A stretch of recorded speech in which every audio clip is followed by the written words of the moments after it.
output creates input. So as opposed to, if I come up here, let me grab this rock. So say this rock, right? This is a great example. It's pretty light.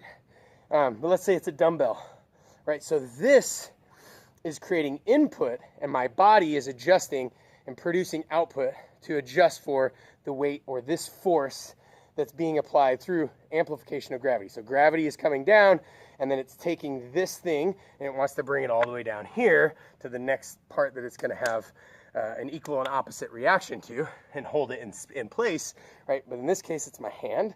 So if I want to get my biceps strong, I'm going to have to do these curls. So this input is generating output, whereas the rope, look at this.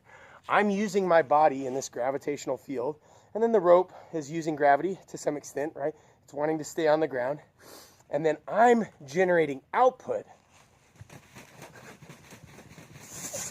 And how much I increase that output, it creates input back into me.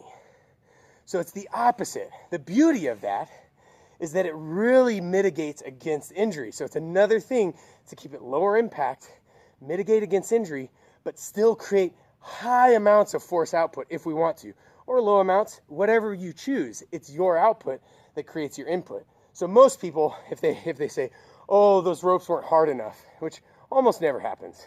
But if it does happen, I just say, well, you weren't hard enough on the ropes then. It's not the rope's fault.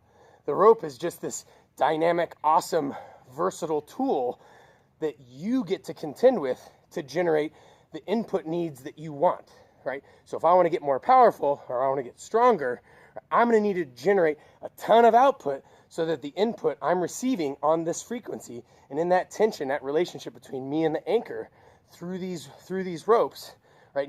That's creating enough input to create an adaptation, because force is force is force. And we'll talk about that in a little bit.